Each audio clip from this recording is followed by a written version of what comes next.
भागवत के प्रथम श्लोक में।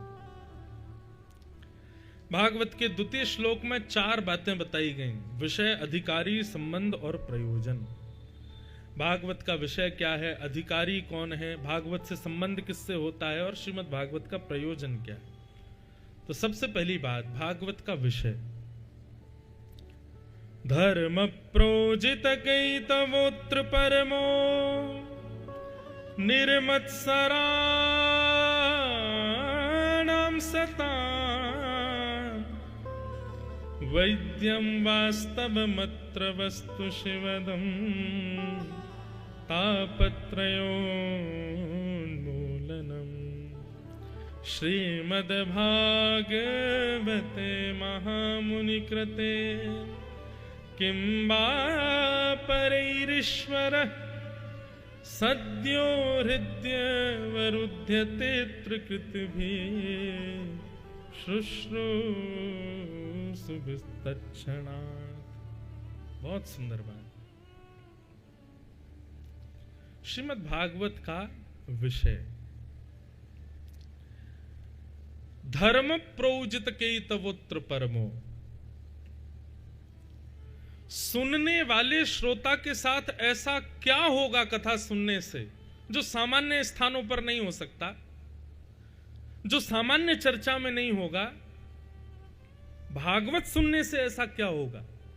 तब कहते हैं उसके हृदय में परम धर्म करने की लालसा और इच्छाएं अतिशय प्रकट होने लग जाएंगी कथा सुनने के बाद। परम धर्म किसको कहते हैं?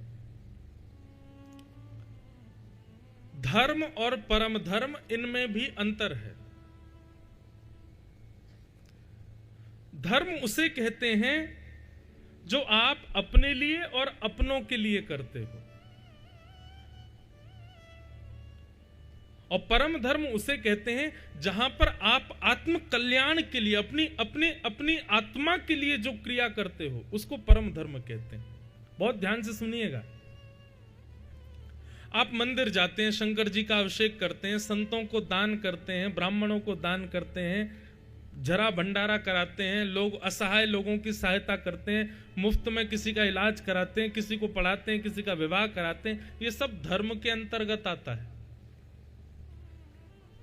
परंतु जहां पर आप अपने चित्त में विराजमान, अपने इस देह के भीतर विद्यमान उस आत्मा के कल्याण का जब निधान करते हैं, उसको परम धर्म कहते हैं। कथा सुनना, आप यहां बैठ करके सुन रहे हो, ये अन्य किसी के कल्याण का विषय नहीं है, ये आपके ही कल्याण के लिए है। यहां पर आपकी आत्मा का ही पोषण किया जा रहा है, इसलिए ये परम धर्म कहलाता है।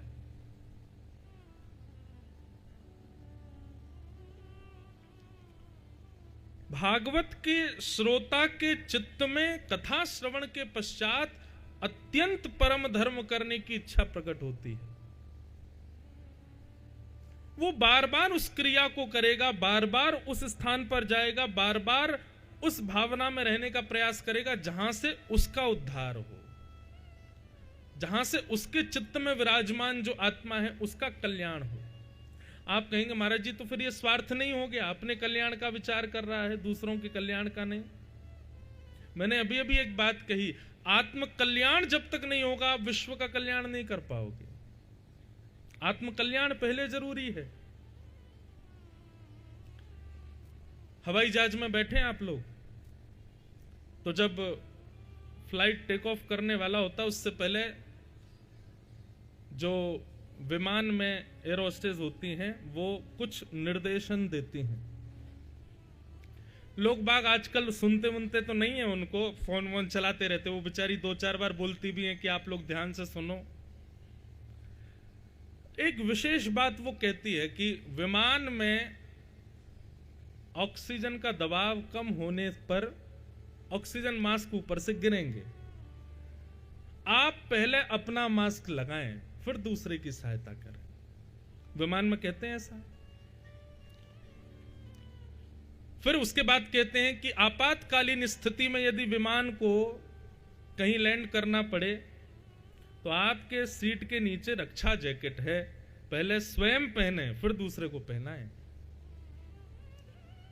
क्योंकि स्वयं नहीं पहनोगे, स्वयं ही रक्षक स्थिति में नहीं हो, दूसरे की रक्षा कैसे करोगे? स्वयं ही स्टेबल नहीं हो तो फिर दूसरे को कैसे बचाओगे? ठीक वैसे ही अगर इस बात को सुनकर के किसी के मन में यह बात आ रही है कि महाराज जी ये तो स्वार्थ हो गया ना, कि आत्म कल्याण का विषय भागवत सुनने से बढ़ेगा, कथा सुनने से अपने कल्याण की भावना बढ़ेगी, तो ये तो एक प्रकार का स्वार्थ हो गया कि जग की सेवा का भाव नहीं है, अपने कल्याण की भावना है। यही बात हम बताना चाहते हैं, जब तक आत्म कल्याण की स्थिति नहीं आएगी आप जग की सेवा कर ही नहीं पाओगे। इसलिए भागवत सुनने वाले के चित्त में सबसे पहले आत्म कल्याण हो। और आत्म कल्याण का मतलब मैं खाऊं ये नहीं होता, आत्म कल्याण का मतलब मैं सोऊं ये नहीं होता, ये सब देह की स्थिति है। मैंने पहले ही कहा, आत्म कल्याण मतलब आपके भीतर विराजमान जो आपकी एक आत्मा है, जो चित्त में विराजमान जो एक जीव है, उसके कल्याण की भावना, वो केवल कथा में होती है। कथा देह का विषय नहीं है।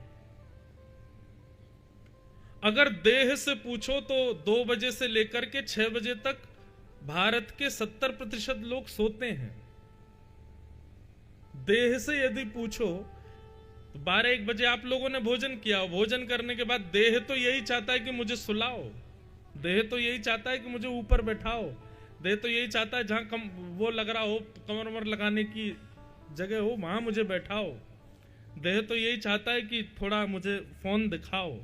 देह तो यही चाहता है कि मेरे को जिसमें सुख मिले वो करो। लेकिन कथा सुनना देह सुख का विषय नहीं है। आप नीचे बैठे हो, अब ऊपर बैठने वाले नाराज नहीं होना। ऊपर मुझे पता वही बैठे हैं जो बेचारे नीचे बैठने में असमर्थ हैं, पर नीचे बैठे हो, मैं तो फिर भी चलो मसनद लगा के बैठा हूं, आप तो बिना टेक के बैठे हो। ऊपर से थोड़ी अभी गर्मी आई नहीं है, हल्का हल्का मौसम है। ये मौसम में नींद ज्यादा आती है। जब गर्मी कम और सर्दी भी कम मध्यस्थ हो तो नींद ज्यादा आती है। ऐसी सिचुएशन में आप कथा सुनने बैठे हो, ये देह का लाभ तो नहीं है। अगर देहाभिमानी होते तो कमरे में सो रहे होते, इस वक्त भोजन खा के पड़े होते, लेकिन यहां बैठे हो और मेरुदंड सीधा करके बैठे हो, एक एक शब्द सुन रहे हो। इसका मतलब आप देह कल्याण नहीं, आप आत्म कल्याण के लिए ही बैठे हो, आप अपने चित्त की निवृत्ति के लिए ही बैठे हो। और ऐसी चित्त की निवृत्ति की इच्छा जब और बढ़ने लग जाए, तब समझो कि हां अब कथा का विषय हमारे पास आया है। यही कथा का विषय है। धर्म प्रोजित केतवोत्र परमो। परम धर्म इसी को कहते हैं। हमारी आत्मा निवृत्त हो। किसी और की चर्चा सुनने से हम निवृत्त कैसे हो सकते हैं? ठाकुर जी की चर्चा सुनने से हमको निवृत्ति का अनुभव हो रहा है। यही परम धर्म कहलाता है। तो श्रीमद् भागवत का विषय क्या है? परम धर्म के प्रति रुचि बढ़ना, मतलब आत्मनिवृत्ति के प्रति रुचि बढ़ना। कथा अत्यंत और ज्यादा सुनी जाए उसके प्रति रुचि। आज सुबह 11 से 12 सत्र में जब हम सबसे मिल रहे थे, तब हमने गोपी गीत का एक श्लोक बोला था। गोपी गीत में सबसे ज्यादा प्रसिद्ध और सबसे ज्यादा प्रवचन यदि किसी श्लोक पर किया गया तो वो यही है,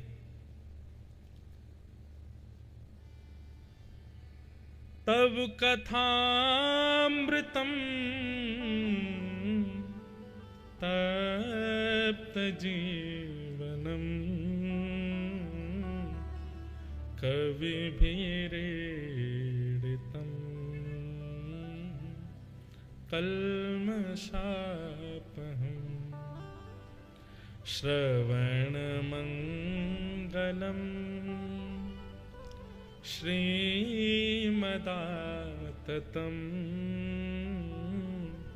भुवि गृह्णन्ति ते गीता जना। गोपियां कहती हैं तब कथामृतम। गोपियों का प्रेम कैसा है? रास पंचाध्याय जब आता है ना तो वहां पर गोपियां एक गीत गाती हैं जिसको प्रणय गीत कहते हैं। उस प्रणय गीत में गोपियां भगवान कृष्ण से कहती हैं कि हमारा प्रेम ऐसा नहीं है कृष्ण की रोज हमसे मिलने आओ, हमारा प्रेम ऐसा नहीं है कि आप हमको स्पर्श का सुख प्रदान करो, हमारा प्रेम ऐसा नहीं है कि आप हमारी बातें मानो, हमको जो अच्छा लगे वो करो, ये हमारा प्रेम नहीं है। तो फिर तुम्हारा प्रेम कैसा है? हम आपकी हैं ये विश्वास सदैव हृदय में बना रहे, इतना प्रेम है हमारा। और ये विश्वास हमारे चित्त में बना रहता है केवल आपकी कथा से कि हम आपकी हैं। इसलिए आप भले ही मथुरा चले जाओ, आप भले ही द्वारिका चले जाओ, आप भले ही 16,108 विवाह कर लो, कुछ भी करो, परंतु जीवन में हमारे कभी आपकी कथा हमसे दूर ना जाए, ऐसी कृपा हम पर करना कृष्ण। तुम्हारी कथा हमसे दूर ना जाए, ये हमारा प्रेम है।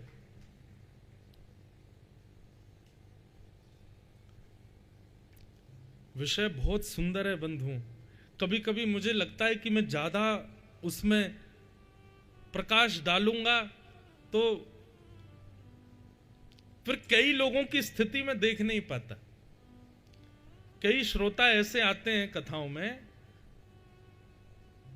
कई जगह पर उनकी स्थिति कथा के बाद ऐसी होती है कि मुझे फिर लगता है कि मुझे ही अपनी जीभ पर रोक लगानी चाहिए। मैं क्यों बोलता हूं, क्यों इतना प्रकाश कर देता हूं भावों का? कलयुग है भैया, यहां पर कभी कभी लगता भक्ति भी छुपी हुई हो तो अच्छा, ज्यादा प्रकट ना हो, पर वास्तविकता तो यही है। कथा हमारा जीवन बन जाए।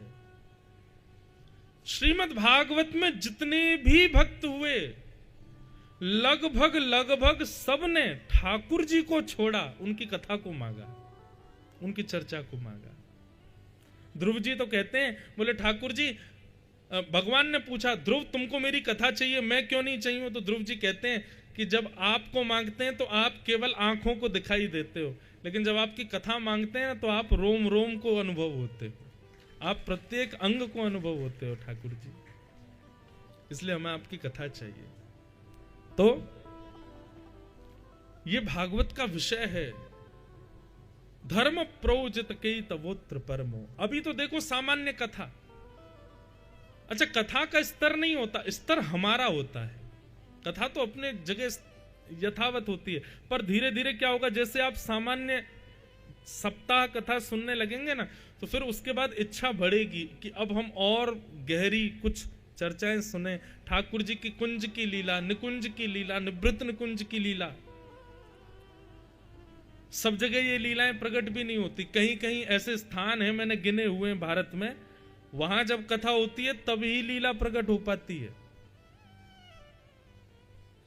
भगवान की अंतरंग लीलाएं भी सब जगह प्रकट नहीं होती। आप कथा पूरी दुनिया में सुनो और यही कथा वृंदावन में सुनो, जमीन आसमान का अंतर आ जाता है, स्थान से ही परिवर्तित हो जाती है कथा। तो कथा हमारा जीवन हो जाए, ये भागवत का विषय है। कथा मतलब नाभा गोस्वामी जी भक्तमाल में कहते हैं, श्रवण रसिक कहीं सुने ना परीक्षित से, पान हूं करत लागी कोटि गुण प्यास है, पानी